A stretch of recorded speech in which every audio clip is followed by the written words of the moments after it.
Okay, we've all heard the commandment, you shall not commit murder. But maybe you've thought, like I have, what about a situation where you have to fight for your life? You have to defend yourself from someone trying to kill you. I mean, have you ever thought about what you do in that situation? Is it always a sin to murder? That's a weird question. What about self-defense? Let's talk about it.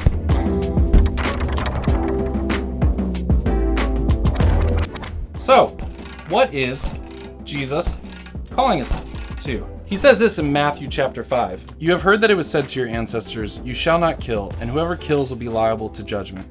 But I say to you, whoever is angry with his brother will be liable to judgment. So what are we to make of this? Well, the commandments speak explicitly on grave matters, but they also inform us about God's way of viewing the world. And God invites us to his life of love and communion and fellowship with him and with our neighbors. And the Catechism reminds us that this commandment requires us to not kill or take another life because we are required to protect life, at all costs, whenever possible. But see, there's a big difference between intending to proactively harm someone and intending just to defend your life. And these are the two things we have to hold in tension. We're called to protect our own life and other people's lives, even the lives of our enemies, because we do not have the right to anyone's life.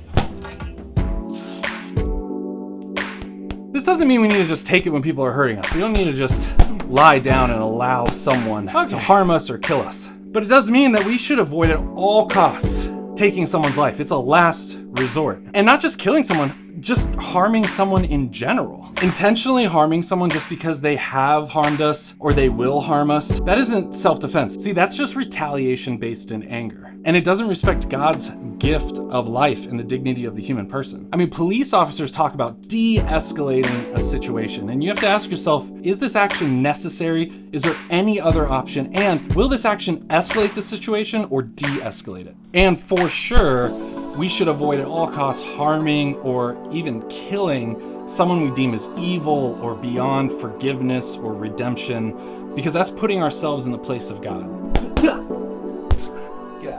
Right, okay, so let's turn to the Catechism. In paragraph 2263, it says, the legitimate defense of persons and societies is not an exception to the prohibition against the murder of the innocent that constitutes intentional killing. The act of self-defense can have a double effect: the preservation of one's own life and the killing of the aggressor. The one is intended, the other is not. So here we see that there's a difference between murder and killing unintentionally. Murder is an intended killing, whereas self-defense is not intentional killing, especially if we're doing everything we can to avoid at all costs taking someone else's life. I mean, this is even for some people surprising advice that I've heard from ex-Navy SEALs like Jocko Willink. If you are a big monster human and you want to fight me and you square off with me, guess what I'm going to do? Run away. Because I don't want to get involved. Now, this can be complicated, I know, because Jesus says to turn the other cheek or to forgive others when they wrong us. And he even goes so far, like I said, to rebuke Peter when Peter tries to defend him and strike someone with a sword. Well, how do we make sense of this? Well, Jesus knew the will of the Father. He knew that he must lay down his life willingly, allow himself to be arrested and crucified as part of God's plan of redemption and salvation. The Catechism goes on to explain,